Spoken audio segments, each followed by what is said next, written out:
Buenas noches, amigos y seguidores de Broncos Fans Costa Rica. Bienvenidos a un video más del Fan Club. Dentro y fuera de nuestras fronteras, a todos los seguidores, muchas gracias por acompañarnos. Hoy estamos con un invitado de lujo, de verdad, muy honrados de que nos acompañe esta noche.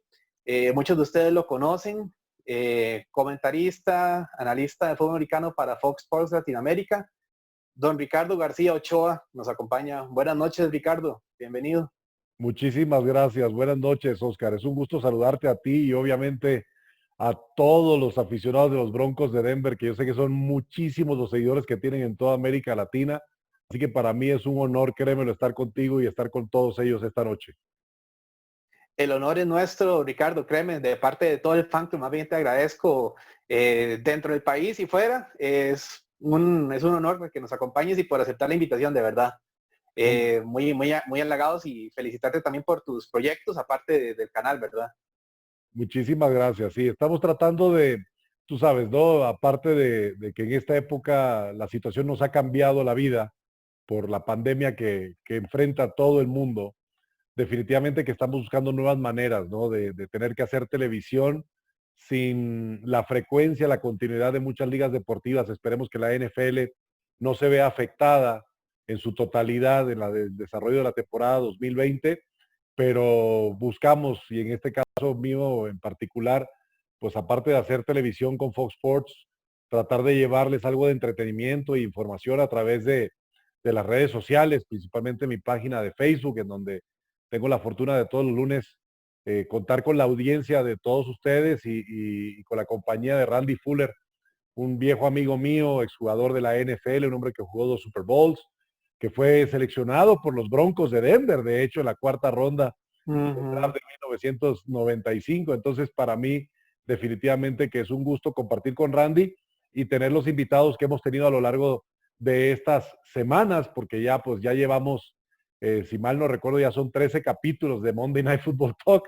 Y quién diría, ¿no? Lo que empezó como una conversación nada más, así, entre Randy y yo, se ha convertido ya en un show que cada semana tiene la audiencia de más de 1,000 personas, de todos diferentes países de América Latina. Entonces eso nos da muchísimo gusto.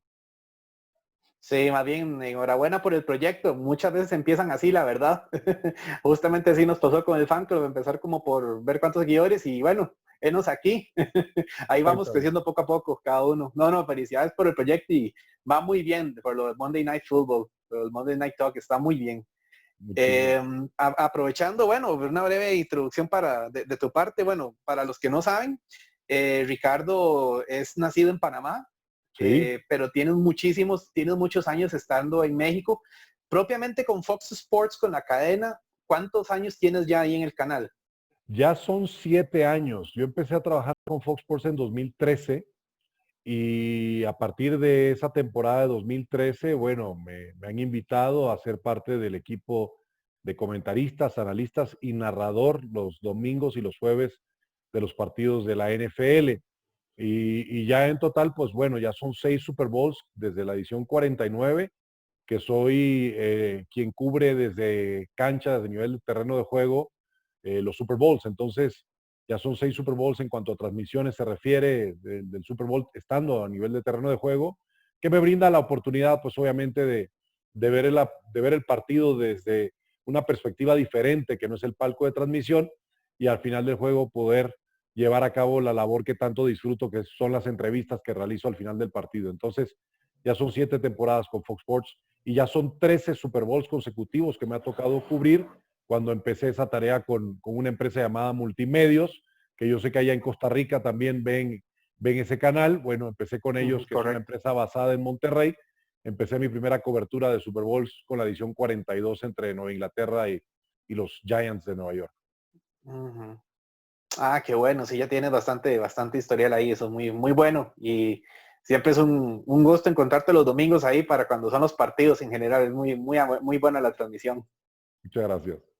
Sí, sí, justamente como tal vez estamos hablando con este tema de la temporada, estarnos cuidando, ¿verdad?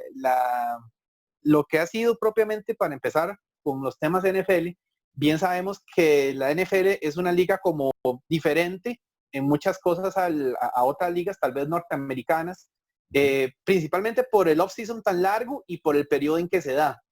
Con este tema de la pandemia, la NFL ha tenido como ese colchón de prepararse, a diferencia de otras ligas que les se la interrumpió la temporada. Dentro de lo que se ha hablado ha sido que, por ejemplo, algunos equipos han decidido que reducir la capacidad de los aficionados que van a entrar, otros que van a estar sin fans. Todavía no han definido eso, son muy pocos los equipos, específicamente los Bills de Buffalo, los Ravens de Baltimore, los Jacksonville Jaguars. Propiamente te pregunto, para este tema, en lo que es relacionado con la pandemia, ¿deberían los equipos en general tener fans en los partidos para esta temporada o no? ¿Tú qué opinas?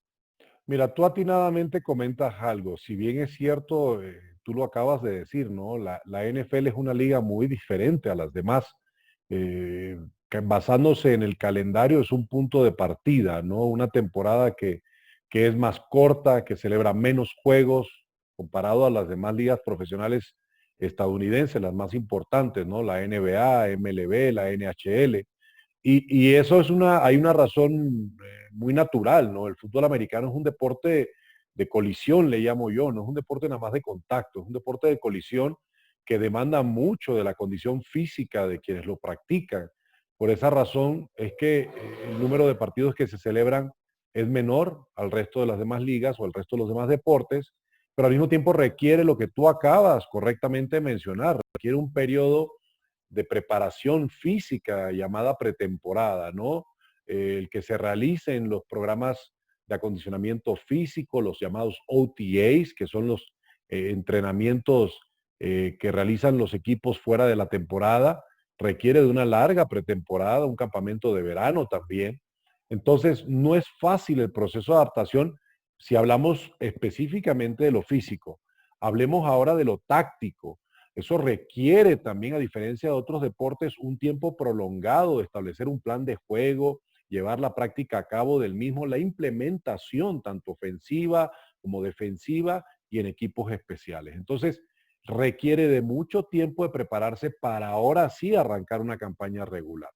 Regresando a tu pregunta, mira, yo creo que es una cuestión, si vemos el mapa de los Estados Unidos y la realidad de cómo a ellos les ha ido con la pandemia, siendo la nación más afectada en el mundo, en el número de casos y decesos también, esto está a juicio de las autoridades estatales. Ni siquiera el gobierno federal mismo puede dictar una política a seguir por los equipos cuando ellos se encuentran en diferentes zonas del país, ¿no?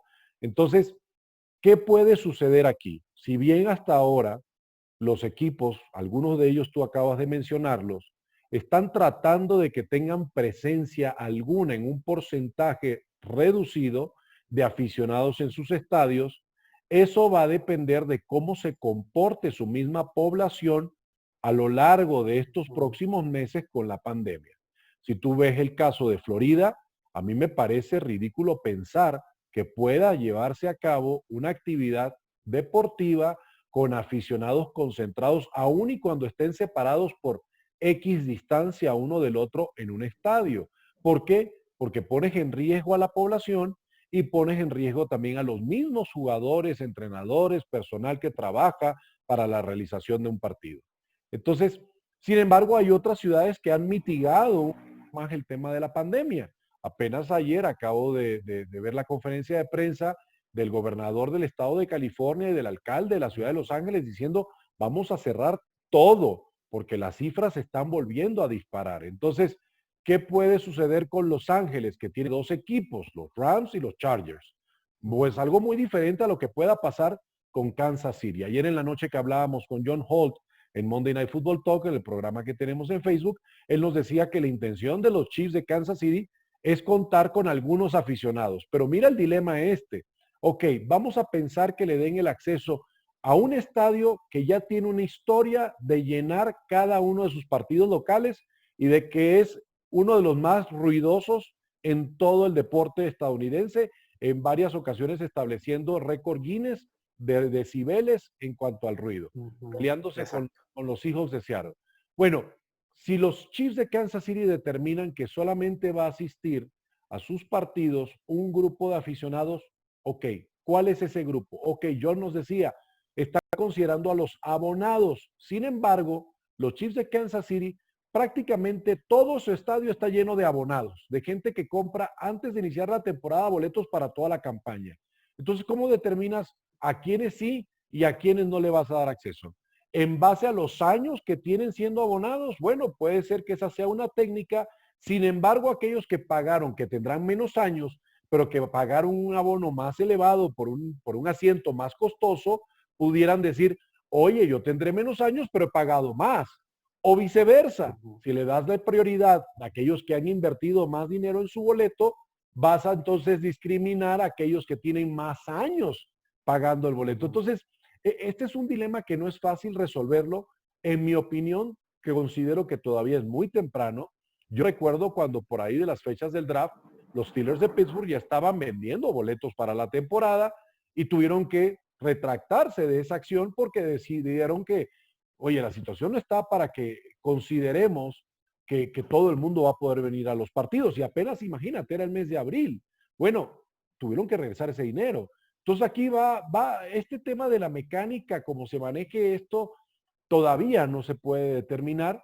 Yo considero que aquí la prioridad es proteger, salvaguardar la salud de los jugadores, porque si ellos se ven afectados, contagiados por el coronavirus, olvídate de cuántos aficionados estén en el estadio, no tendríamos nada. Entonces, esa es la prioridad. Si aún y cuando nos limitemos a tener que ver los partidos por televisión, lo número uno, lo más importante es que los jugadores, que son el recurso más valioso de cualquier liga deportiva, estén en el campo para efectuar los juegos.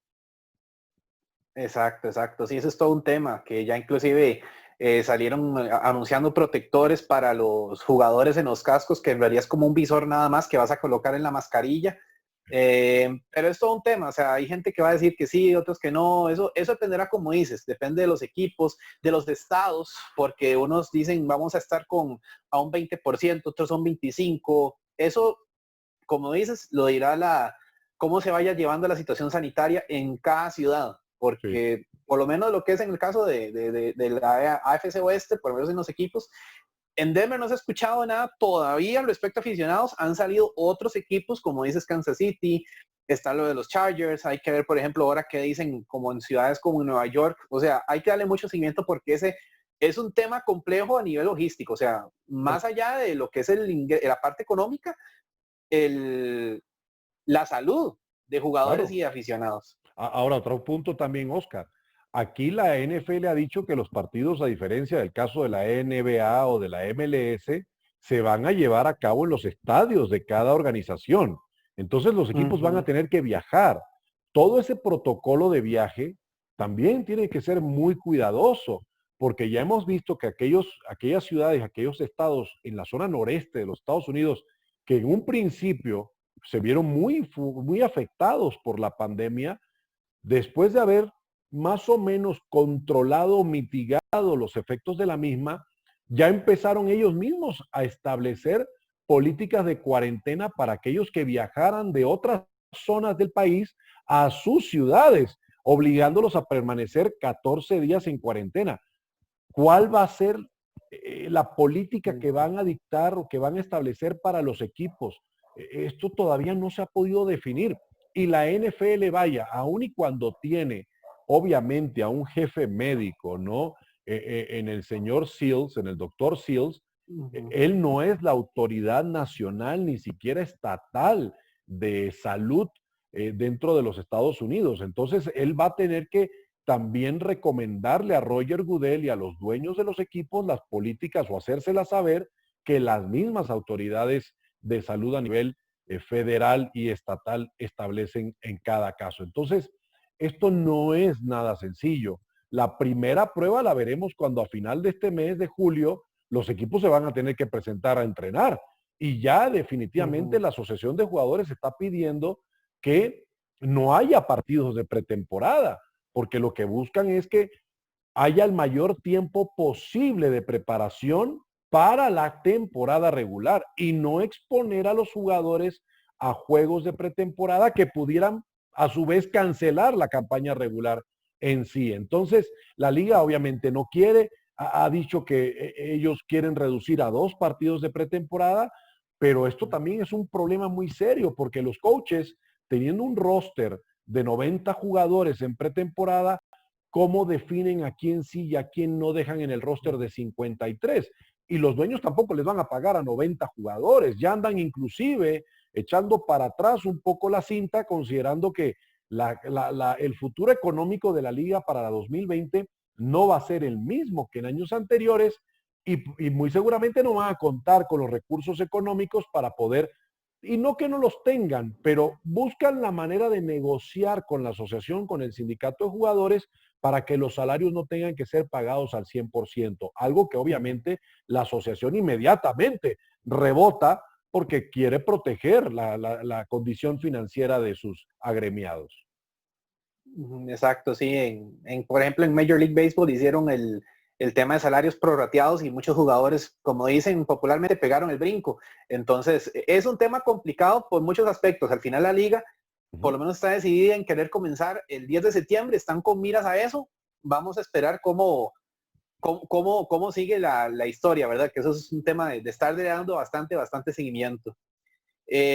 Con respecto también al tema, pensando ya en lo que es la temporada 2020, bueno, lo que nos compete ahorita propiamente, estamos pensando propiamente en la AFC Oeste, en la división Oeste. Para muchos, los que vemos de hace tiempo, inclusive otros expertos, así, que ven analistas de hace tiempo, consideran que es la división más complicada en la liga durante muchísimo tiempo.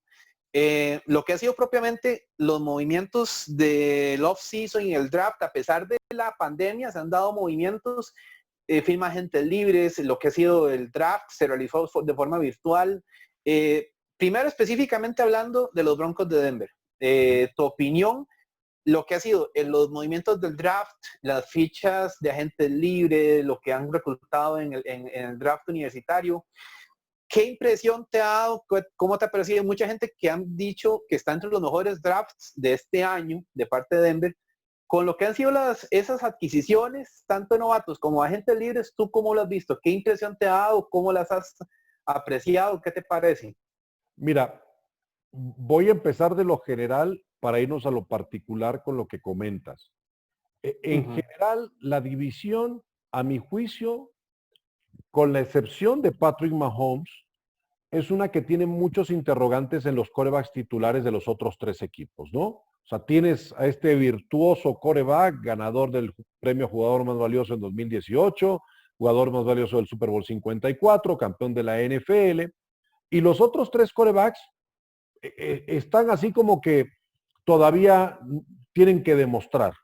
Tenemos el caso de Derek Carr, obviamente como quarterback de los Raiders de Las Vegas, que no ha dado todavía el estirón y hay quienes piden su cabeza, aficionados que consideran que ya su oportunidad como quarterback titular o de llevar al equipo lejos en la postemporada ya pasó. Tienes el caso de Tyrod Taylor asumiendo la ofensiva de los Chargers de Los Ángeles, un quarterback que regresó a los Bills a la postemporada después de muchos años y que se reúne ahora con Anthony Lynn, quien fue su coach allá en Buffalo, ahora en Los Ángeles. Y bueno, apuestan los Chargers en él, a pesar de que seleccionaron en el draft a Justin Herbert, quarterback de la Universidad de Oregon, pero que todavía es un diamante en bruto, ¿no? Es un quarterback en proceso todavía de desarrollo. Y tienes a Drew Lock con los Broncos de Denver, que ha tenido 5 partidos como titular en la NFL, ganando 4 de ellos, ¿no? Entonces dices, oye, aquí todavía como que la situación de la posición más importante que tiene el fútbol americano dentro de la división oeste de la conferencia americana luce muy endeble, muy frágil, muy floja. No sabemos estos 3 equipos cómo se van a comportar con estas caras que tienen conduciendo sus ofensivas o estos quarterbacks. ¿Qué pasa con el tema del draft? A mí me pareció, fíjate, muy peculiar y no es algo descabellado, sino que es tratar de emular un modelo que le resultó a Kansas City. Los Raiders y los Broncos hacen algo o replican algo muy parecido en este draft. Vamos a apostarle a la velocidad. Vamos a buscar hombres a los que podamos tirar la pelota y se puedan escapar de la defensiva, que sean muy ágiles, que estiren verticalmente el campo, y los Broncos hacen lo propio. Primero, bueno, les cae un Jerry Jeudy que parecía que no iba a estar disponible para ellos, porque el pronóstico en un principio era que los Raiders, que seleccionaban antes, iban a elegir a este receptor de Alabama. Sin embargo, Las Vegas apuesta por Henry Rocks, que es el más veloz de los dos, si es que hay una diferencia de velocidad. Entonces, es como correr un Maserati y un Aston Martin, ¿no? O sea, sí. están a ver quién le pisa primero al acelerador, porque los dos tienen el motor suficiente para despegarse de cualquier defensiva. Entonces, bueno. Son dos cohetes. Son dos cohetes. Pero a mí me llama mucho la atención lo que Denver hace después, que bueno, hablaremos de los Raiders también y de los Chargers, pero seleccionar a KJ Hamler, que es otro receptor, o sea, tu segunda selección, ahí voy a darle otra herramienta más, otra arma más a mi quarterback joven, en quien confío, porque está claro que en Denver el proyecto de John Elway es confiar en Drew Lock. Lo seleccionaron en el draft y consideran que es el quarterback del presente y del futuro. Y no se vio nada mal en las oportunidades que tuvo el año pasado. Entonces, confían en él. Ahora hay que rodearlo del talento. Bueno, esas dos herramientas, yo vi a Hamler con los Nittany Lions de Penn State. Y a mí me pareció, obviamente, que si bien no es un receptor, que es muy funcional en diferentes áreas. Puede jugarte equipos especiales, puede ser un receptor en el slot, o sea, jugando adentro, puede jugar afuera, o sea, ahora sí que es una pieza multifuncional para algo que también no quiero dejar pasar de mencionar, Oscar. El cambio en la coordinación ofensiva. Denver despidió a su coordinador ofensivo anterior y ahora le da a Pat Shurmur la oportunidad de ser el mentor de Drew Lock. Un hombre que ha trabajado recientemente con Daniel Jones, otro quarterback muy joven, seleccionado por los Giants de Nueva York, pero en el pasado fue forjador de las carreras de Donovan McNabb y de Nick Foles. Y creo que no me quedo corto de decir dos quarterbacks que les fue muy bien en la NFL. McNabb llevó a los Eagles a un Super Bowl, Nick Foles lo ganó. Entonces, esas dos piezas yo creo que definitivamente le dan una tarjeta de presentación a Pat Shurmur de poder hacer a Drew Lock un quarterback confiable, titular en la NFL. De ahí en adelante lo que Denver a mí, ahora que hablabas de lo de la agencia libre, me llama la atención también, es lo que selecciona a través de la agencia libre, porque hay una reestructura en la línea ofensiva, ¿no?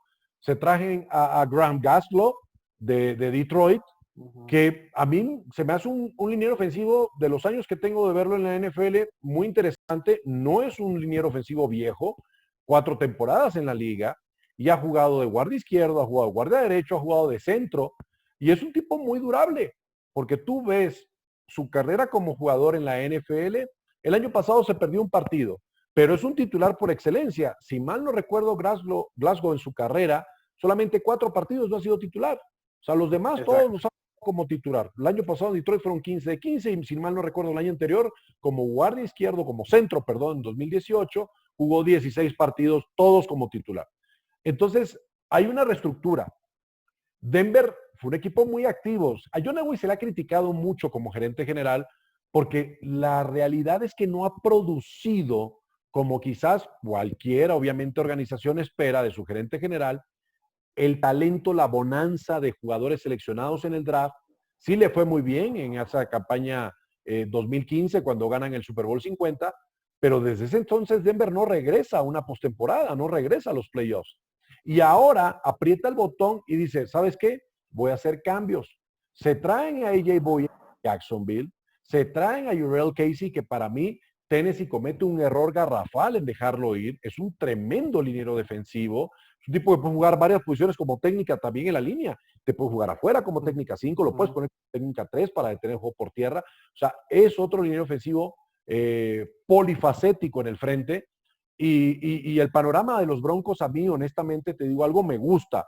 Por ahí Michael Ojemudia, que es esquinero de cornerback de Iowa, quiero verlo también como, para mí, fíjate, te digo algo, porque aquí tengo lo que yo califiqué de los Broncos en el draft, cómo los califiqué en sus selecciones. Para mí, Ojemudia es el mejor jugador seleccionado por Denver en este draft. Y lo pongo por encima de Jerry Jeudy, ¿eh? ¿Por qué? Porque vi su material en colegial y yo creo que Yemudia puede ser un titular inmediato en una defensa, si no como un cornerback afuera, por lo menos como un cornerback en el slot, como un nickel cornerback, cubriendo ese receptor interno del equipo contrario. Entonces, yo te digo algo, a mí me parece muy bien. No sé, honestamente, la selección de Cushenberry, que es este liniero ofensivo Cushenberry tercero, proveniente de LSU, en mi opinión, exactamente lo van a insertar como centro titular este año. Entonces ya te hablé de 2 piezas nuevas en una línea ofensiva titular. Eso requiere de química. Y el problema ahorita mismo para Denver es que no están entrenando en conjunto por la pandemia. Coordinador ofensivo nuevo, agentes libres, novatos, una línea ofensiva cambiada y un quarterback que apenas está naciendo en la NFL, eso le puede pesar a equipos como Denver el hecho de que no estén trabajando en conjunto durante la pretemporada. Sí, eso se ha hablado bastante porque si es, por ejemplo, haces una comparación como Kansas City, la gran mayoría de su ofensiva se mantiene, aunque vienen fichajes nuevos. Como dices, por ejemplo, es un coordinador ofensivo nuevo, como es Pat Shurmur, que a diferencia del anterior tiene muchísima experiencia. Su especialidad es trabajar con los mariscales. O sea, traen gente experiencia, como viste, Pat Shurmur, Mike Shula como entrenador de quarterbacks propiamente. Sí. Exactamente. Igual, bueno, Melvin Gordon es una ficha importante que a muchos nos sorprendió el fichaje, Claro. pero a la vez, exacto, pero a la vez es una pieza muy versátil porque hay un detalle. Philip Lindsay es súper explosivo, ya sabemos, pero en terceras oportunidades él te completó un 20% de la temporada pasada, Melvin Gordon un 60% en tercer down, en pass catching propiamente. Hay 2 puntos que no quiero dejar pasar que acabas de mencionar y se me hacen muy interesantes de lo que tú comentabas. Hablando del staff de coacheo, mencionabas obviamente a Mike Shula, hombre que fue coordinador ofensivo de Carolina, llevó a los Panthers junto a Ron Rivera a aquel Super Bowl que perdieron en contra de Denver, pero está Ed Donatel, que en su época también como coach del perímetro de Denver, ahora es el coordinador defensivo, pero cuando era dentro del staff de Mike Shanahan, él, el coach de los defensive backs, ganó 2 Super Bowls. Ese año, esos 2 años que fueron back-to-back champions. Entonces, tiene ese pedigrí también, estás confiando en un hombre que tiene un pedigrí de campeonato. Y ese perímetro defensivo de esos defensive backs de los Broncos de Denver, en esos 2 años, bueno, no me crean a mí, ¿no? Pregúntenle a Brett Favre cómo le fue enfrentándolos en Atlanta. La realidad es que este staff de coacheo, ahora que hablábamos del tema de cómo la cohesión necesaria para cualquier equipo en la pretemporada, exacto, este staff de coacheo es el segundo en la NFL con más años de experiencia en toda la liga, superado solamente por Minnesota y por 1 año. Ellos tienen 93 años en conjunto de experiencia. O sea, eso pesa muchísimo. Estos hombres saben cómo preparar un equipo y cómo prepararse para una campaña. Al frente cualquiera podría decir, oye, pero es que Vic Fangio tiene muy poca experiencia como head coach en la NFL. Bueno, sí, se esperó 35 años para que le dieran esa oportunidad. Yo creo que ahora que la tiene no la va a dejar ir por nada del mundo y por eso también se rodea de gente muy capaz y con mucha experiencia.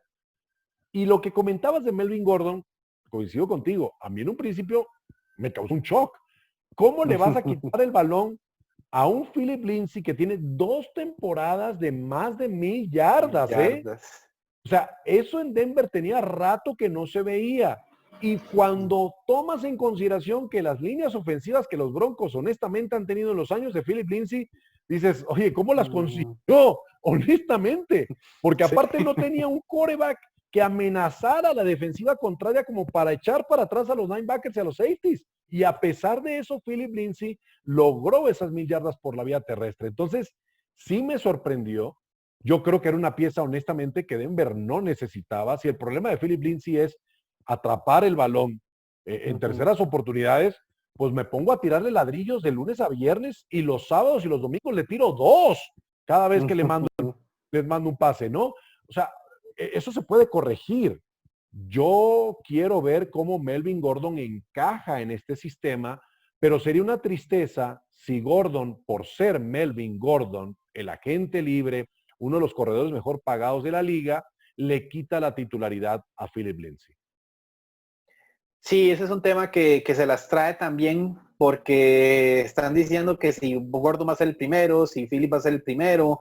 O sea, hay un tándem 1-2 ahí muy interesante porque si lo ves, por ejemplo, el caso de después de Philip Lindsay, has estado con Roy Freeman y Devante Booker. Pero Exactamente. Freeman no ha, o sea, ha estado estable, pero no ha sido como tal vez el novato que se esperaba en su momento viniendo de Oregon. Eso por un lado. Sí, como te digo, me sorprendió bastante la contratación de Morgan, pero viendo, por ejemplo, a nivel estadístico y todo, si hacen la distribución y si piensan, por ejemplo, como un pass catcher, como un receptor ahí, corredor, si está bien, como dices, hagan practicar a Lindsay que le ayuden con eso. Hasta inclusive escuché en su momento que tuvo sesiones antes de toda la pandemia en el offseason con Christian McCaffrey de los Panthers. Entonces, es un tema a mejorar, pero pinta interesante tal vez por ese lado. Y con lo que dices del draft también, o sea, me parece curioso, bueno, Ojemudia es un buen prospecto que dicen que se puede acoplar a la experiencia, al sistema de Vic Fangio, como dices, la experiencia tan grande del staff. Y un detalle con Fangio es que sus sistemas defensivos también te toma como de 1 a 2 años, por lo menos para acoplarlo, porque no es un sistema que sea fácil, y más que él está empezando como entrenador, aunque si tú ves las defensas, históricamente él han sido buenas en las que ha estado. Inclusive un detalle breve con Pat Shurmur. Recuerda la temporada de Case Keenum en Minnesota, él fue el entrenador de ahí, entonces hay buen pedigrí por la parte del staff de coaches que a mí personalmente me gusta para el equipo. Fíjate, hay algo que es un muy buen punto de partida en el caso de Drew Lock, ahora que mencionabas a Pat Shurmur. Yo leía algunos comentarios de Shurmur, algunas expresiones de él sobre Drew Lock, y, lo que más resaltaba Shurmur de Lock era su buen porcentaje de pases completos. A pesar de ser un equipo, en el caso de Denver, que bueno, dejó ir a uno de sus mejores receptores, ¿no? En Emmanuel Sanders, se va a San Francisco y te quedas con un Courtland Sutton que también está en evolución, ha ido creciendo conforme avanzan las temporadas. Este año, pues obviamente se proyecta como el receptor número 1 de Denver, pero ves el porcentaje de pases completos y Drew Lock 64% de sus pases los completó. No tiene los números robustos, obviamente, de pases de touchdown, porque pues, fue muy poco también lo que jugó y en una temporada que para Denver fue muy, muy difícil en 2019.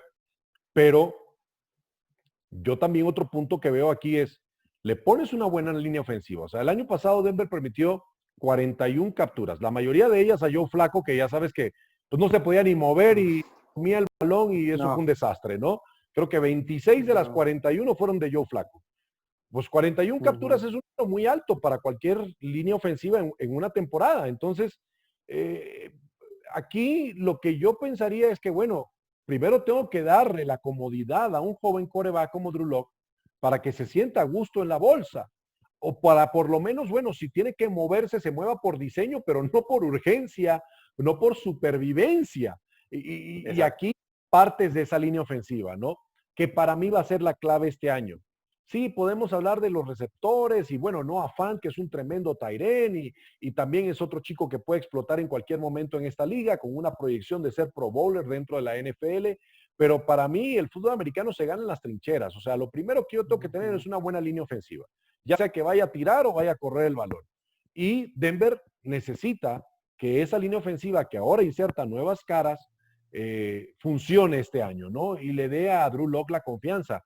Porque tristemente en la NFL el periodo de vida de los jugadores es muy corto. Y más cuando se trata de un quarterback que no da resultados porque la presión la tiene encima cada vez que el balón es centrado, ¿no? O porque no puede correr el balón, que ese siempre yo he dicho, es el mejor socio de cualquier quarterback, es el juego terrestre. Si tu juego terrestre funciona, el quarterback se va a sentir con mucha más confianza de lanzar el balón porque la defensiva está pensando en parar el juego por tierra más que en detenerlo a él en las jugadas de pase. Entonces, yo quisiera pensar que aquí la situación de Denver con Pat Shurmur y el esquema que va a implementar, a diferencia del año pasado, porque también es otra cosa, ¿no? yo no creo que, mira, la llegada de Shurmur se da por obviamente la invitación de Big Fangio, ¿no? Y John Elway tiene algo que ver también en la contratación de Pat Shurmur. Pero yo no puedo pensar que, bueno, lo de Rich Scangarello va a ser así como que traído para, oye, Pat, mira, esto fue lo que hicimos el año pasado, para no confundir a nuestro joven quarterback, mejor dale esta sopita de nuevo, ¿no? Yo creo que con la pandemia Shermer va a tener que ser muy creativo y decir, bueno, mira, esto sí lo voy a repetir, esto sí lo voy a tomar y esto es lo que yo voy a ir implementando poco a poco. Porque si tú señalabas hace un momento, lo de Fangio es complejo, imagínate que la defensiva sea compleja y la ofensiva también sea compleja y entonces el equipo para tantos jugadores jóvenes o nuevas figuras que llegan al equipo, esto va a ser un cubo de Rubik y para cuando lleguemos a la semana 4, Denver todavía va a estar aprendiendo sistemas y puedes correr el riesgo de estar 0-4 en la temporada y ya olvídate mejor de las posibilidades de clasificar porque ya te pasó un tren por encima. O sea, la NFL es muy corta y no te puedes dar esos lujos. Y viendo el calendario, no sé si quieres entrar en eso más adelante, el comienzo de campaña para Denver es así como que los primeros 3 juegos, híjole, más vale que llegues bien preparado, porque te tienes que echar a Tennessee en casa. Un equipo que jugó un campeonato de conferencia el año pasado y que Derrick Henry va a venir ahí te viene hablando de trenes, ahí viene por encima, ¿no? Tienes que ir a jugar a Pittsburgh. Y tienes un equipo de los Steelers que está contando con Ben Roethlisberger de regreso. Y después te enfrentas a Tom Brady y los Buccaneers de Tampa Bay en casa. Y sin tu público, que siempre es un factor de miedo para cualquier escuadra que visita la ciudad de la milla, el Mile High, ya no vas a tener eso como un apoyo. Entonces, no es un comienzo sencillo para Denver en 2020. Sí, el calendario, si uno inclusive lo ve, el calendario, por ejemplo, comparado al del año pasado, está entre el 12º más complejo de la liga. El año pasado creo que era el tercero. Tal vez por los rivales que toca, pero sí, por ejemplo, como dices, o sea, toca jugar contra la NFC Sur, te toca jugar propiamente con los propios rivales del oeste, visitas a Steelers y recibes a Titans y te toca contra la AFC Este este año.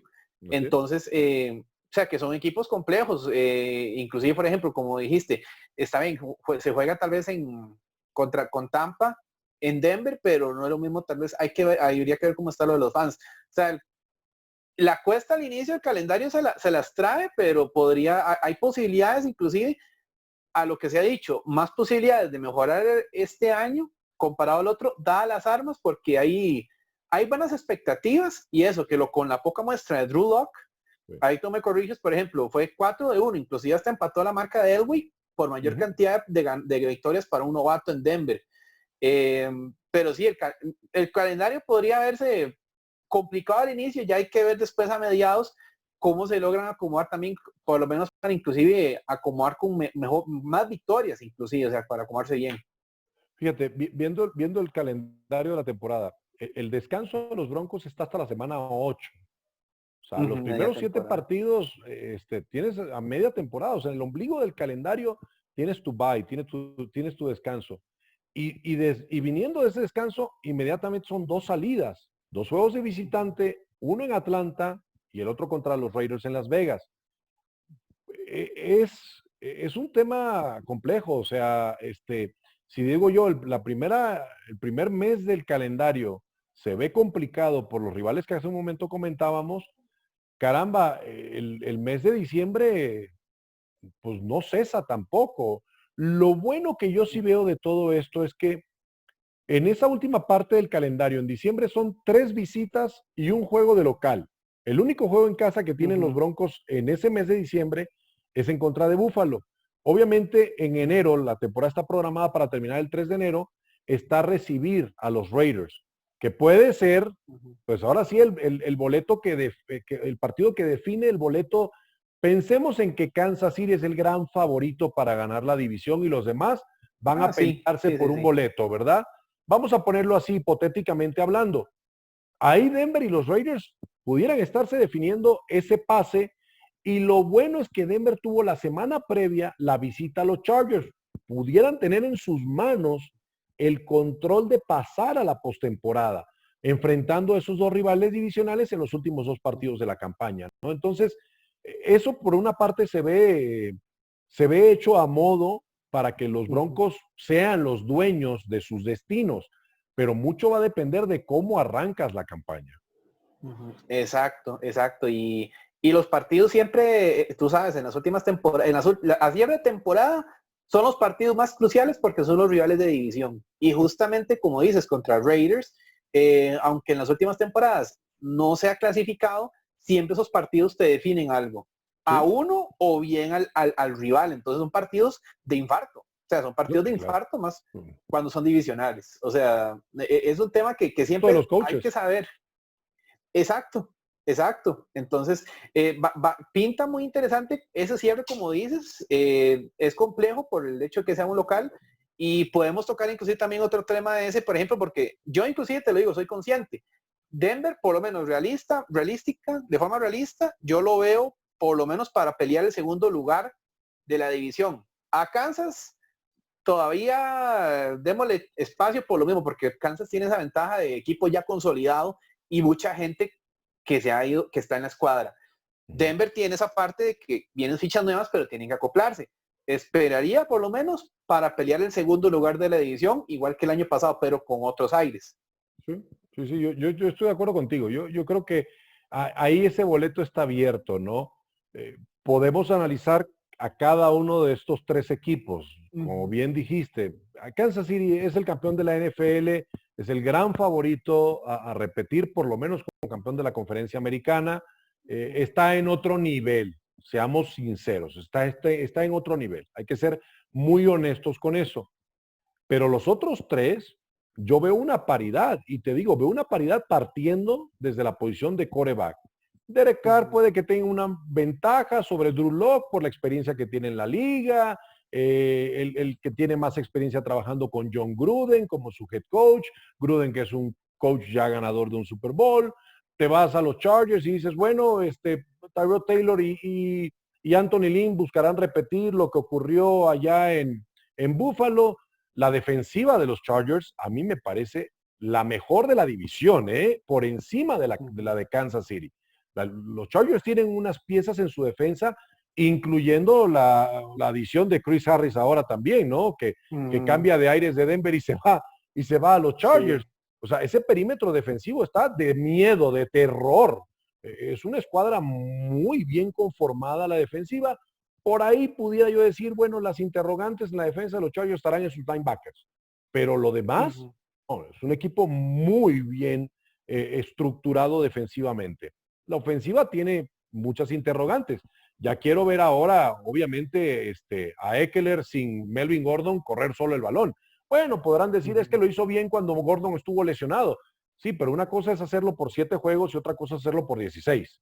Y ser tú el foco de atención de la defensiva contraria y trabajando con un quarterback diferente ahora, porque ya no es Philip Rivers, ahora es Tyrod Taylor. Entonces, cada equipo tiene sus interrogantes y mucho va a depender de, bueno, cómo están establecidos los calendarios de la temporada, ¿no? Yo, si veo alguno de estos tres pasando a playoffs, no lo veo con un récord mejor de 10 ganados, 6 perdidos, ¿eh? O sea, ninguno de los tres para mí es de 11-5. 10-6 y ya le estoy dando un voto de confianza a que las cosas cuajen durante la pretemporada y en la campaña regular funcionen muy bien. Pero quizás hasta un 9-7 es más realista para aquel que se pueda meter a playoffs con uno de esos boletos como comodín, viendo lo que hay en las demás divisiones, ¿no? Contando que, bueno, puede ser que en el este solamente pase un equipo, Nueva Inglaterra obviamente entra en una nueva faceta, Miami está todavía con, si Denver tiene piezas nuevas o los Raiders o los Chargers, Miami es el equipo que más tiene, porque era el que más espacio tenía en el tope salarial y más selecciones en el draft. Entonces, ese parece un roster de primer año de colegial, ¿no? De college football. Y pues también el mismo caso de los Jets, que todavía no se configuran.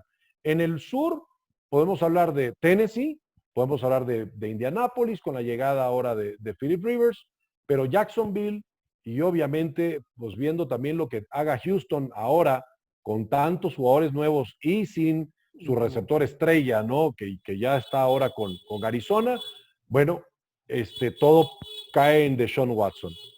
Y en el norte, para mí, obviamente está Baltimore, que merece muchísimo respeto. Fue el equipo con el mejor récord el año pasado en la NFL, 14 ganados, 2 perdidos. Y de ahí siguen, bueno, Pittsburgh, que va a buscar repuntar y meterse este año en playoffs, después de que terminaron, si mal no recuerdo, 9-7 la temporada pasada. Y Cincinnati y Cleveland son Cincinnati y Cleveland. O sea, son los vecinos de ese barrio, ¿no? O sea, Sí. exactamente. Ya sabemos que ahí pertenecen, pero todavía hasta que lo demuestren lo contrario, no podemos considerar los candidatos a postemporada. Entonces, ¿hacia dónde va el reflector? Pues va hacia el oeste. Y en el oeste es donde vemos esa competitividad que tú señalabas en un principio, una división con mucha historia y con la historia de que, bueno, tiene al equipo en estos momentos que pinta para hacer la dinastía y los otros tres quieren frenar esas aspiraciones. Sí, exacto, exacto. Sí, ahí te me adelantaste inclusive en un tema que quería revisar, ya como que diste un vistazo general, porque estaba justamente pensando en eso, en ver el panorama de la conferencia americana como tal, porque como dices, el que hay que vencer es a Kansas City, por ser campeón de campeón de división, campeón de conferencia, campeón de Super Bowl. Vienes, por ejemplo, como dices, o sea, ves a Baltimore. Yo, por ejemplo, bueno, veo los dos equipos fuertes en la conferencia, en orden, Kansas City y Baltimore 1 y 2. Después de ahí, por ejemplo, pensando como hice los otros en playoffs, ¿a quién más meterías en la mezcla? Pensando por lo menos en la parte para postemporada. Porque si dijiste, por ejemplo, en equipos cambios muy fuertes, bueno, todavía yo no me explico la salida de Andrew Hopkins de Houston, honestamente. Bill O'Reilly Bill O'Brien, perdón, como general manager, no sé, tengo mis reservas. Y como dices, en la división Blackjack, Cincinnati y Cleveland, pues no sé, hasta el mismo David Njoku quiere salir del equipo, está pidiendo un cambio. Entonces, ¿cómo ves tú, por ejemplo, a nivel general de conferencia, cómo es el panorama sin contar a Kansas y a Baltimore propiamente, que son los 1-2 ahí propiamente? Muy abierto, muy parejo. Fíjate, para mí Tennessee va a ser la decepción de esta temporada 2020. Yo no creo que Mike Vrabel logre replicar lo que el año pasado hizo. Y su temporada regular no fue la gran cosa. O sea, Tennessee se mete a playoffs, ni siquiera gana su división porque la división la gana Houston, pero lo que hacen en playoffs fue sorprendente. La manera como logran destrozar a los Ravens de Baltimore, el gran favorito de la conferencia, con el jugador más valioso de la temporada, que fue su quarterback, Lamar Jackson. Entonces, eso honestamente yo no veo que se repite en 2020. Para mí, Indianapolis va a dar un paso al frente en la división. Lo de Houston tú lo acabas de describir perfectamente. Bill O'Brien es un tipo que no se tienta el corazón para apretar el botón o apretar el gatillo y cambiar jugadores y selecciones. Mira lo que hipotecó por Laramie Tunsil, su tackle izquierdo, para proteger a Deshaun Watson. Se traen ahora a un receptor que ha sido un auténtico grillo, y no lo digo en mal sentido, en México el grillo es el tipo que habla, tú sabes, a las espaldas de los demás, sí. pero el grillo porque brinca de un equipo a otro, ¿no? Sí, un nómada, totalmente. Exactamente, de Nueva Orleans a Nueva Inglaterra, a Los Ángeles y ahora a Houston. Entonces, no es porque sus números sean malos, porque es un receptor que estira el campo, promedia 14 yardas por recepción a lo largo de su carrera. Cooks. Sí, Brandon Cooks es. Pero eso no difiere mucho de lo que hacía. Si esa es la razón por la que lo traes, porque Deshaun Watson tiene un brazo para lanzar una jabalina y romper un récord olímpico, bueno, DeAndre Hopkins atrapaba en promedio 13.6 yardas. Entonces, así que digas tú, mucha diferencia de estirar el campo tampoco existe. O existe entre los dos. Cooks, otra vez a lo mismo, ¿no? Oye, acabo de pasar apenas 2 temporadas con los Rams y ya me están cambiando. Y nada más estuve una con Nueva Inglaterra y estuve con Nueva Orleans y ahora otro nuevo sistema, otro quarterback. Y tengo que adaptarme. Y volvemos a lo que habíamos mencionado hace un momento. ¿Cómo te adaptas con tu quarterback? ¿Cómo creas esa química si no hay pretemporada? Entonces ahí tienes un problema. En el caso del norte de la americana, la confianza que le podemos poner a Pittsburgh recae mucho en su quarterback. Pero es un quarterback que ya tiene antecedentes de lesiones. Entonces, ¿jugará 16 partidos Ben Roethlisberger? Mike Tomlin, muchos fans de los Steelers lo critican y yo he hecho programas con los aficionados de los Steelers y les digo, a ver, ¿pero qué le criticas a Tomlin? Que no haya ganado otro Super Bowl. Pues Bill Cowher ganó uno nada más y ya va para el Salón de la Fama en Canton, Ohio, ¿verdad? Digo, hacer lo que hizo Chuck Noll hace 40 años, eso no cualquiera. Tomlin ya ganó un Super Bowl. Es que era otra época completamente. Y con lo que dices, un paréntesis, perdón, me recuerda, Bill Cowher lo ganó en el último año de su carrera. Exacto, exactamente. O sea, se retiró él y no volvió a coachar. Y no volvió a coachar, no. ¿verdad? Y Mike Tomlin los ha llevado a 2 Super Bowls, al igual que Bill Cowher. Y ganó uno y pues se perdió el otro, ¿verdad? ¿Contra quién? Contra Aaron Rodgers. No lo perdió contra cualquier. Vaya, no lo perdió contra Trent Dilfer o Brad Johnson. No, lo perdió contra un quarterback que va a ser un futuro miembro del Salón de la Fama. Entonces, exacto. Ahí digo yo, bueno, Pittsburgh, ahí y el año pasado con Devlin Hodges y con este chico... James Conner, el corredor. No, el otro quarterback de Pittsburgh. Mason Rudolph. Con Mason Rudolph, gracias.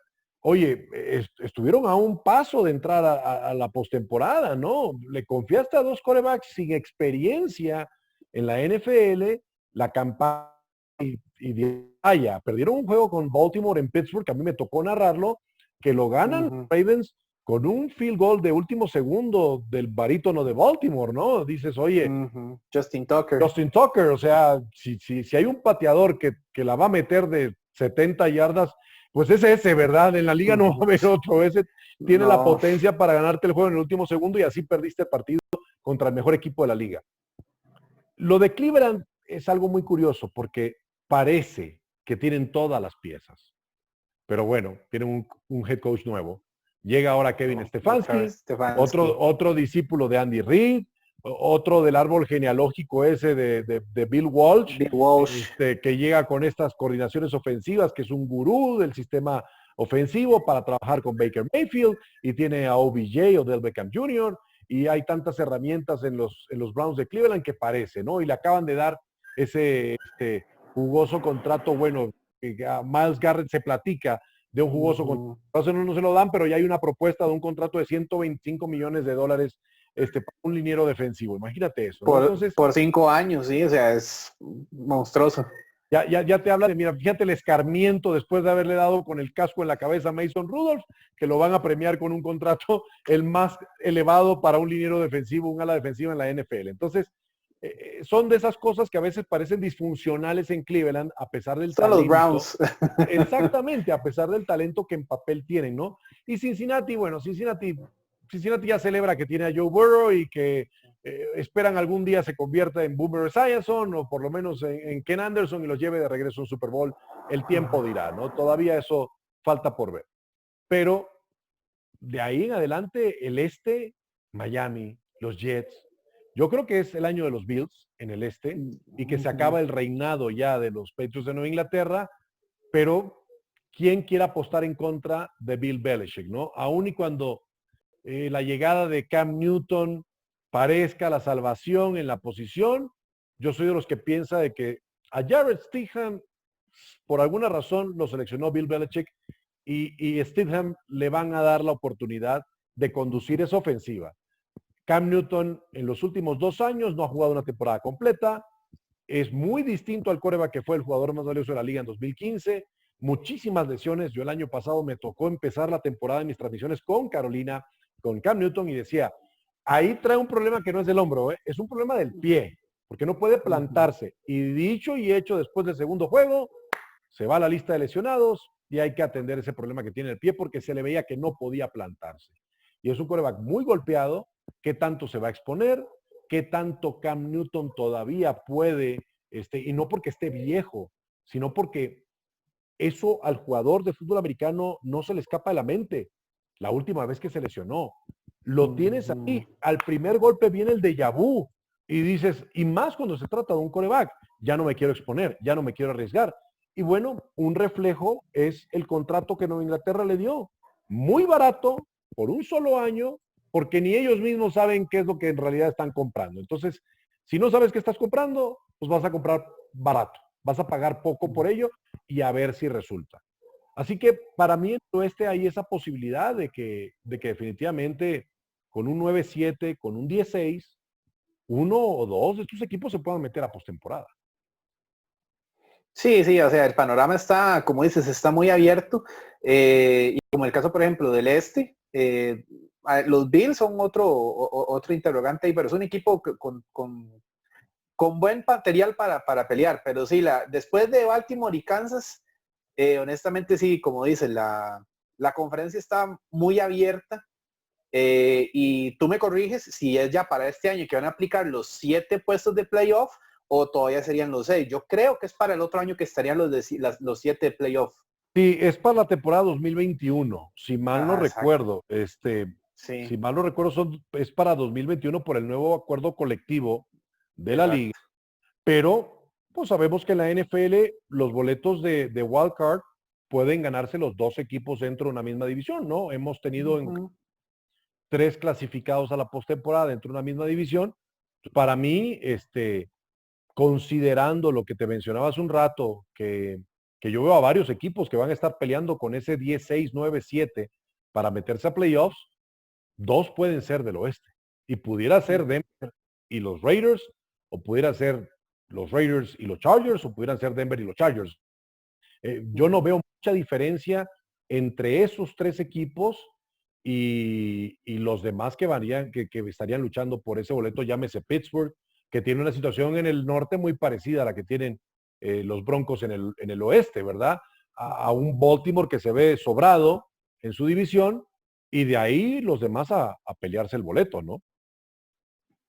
Sí, exacto. O sea, ahí hay mucho tema, la verdad. O sea, sí es bastante amplio el panorama ahí y va a ¿Sabes qué? estar Perdón, interesante. Oscar, te interrumpo y vale la pena, ya lo confirmé, es a partir de temporada que son 14 equipos los que entran a playoffs. Entonces sí es 2020, no 2021, que tendríamos Ok. 7 equipos de cada conferencia. Entonces sí, nada más ya para corregirlo. Puede ser Ujú. que sean 3 equipos, este año son 3 equipos los que entran, aparte de los 4 campeones divisionales, los que entran a playoffs.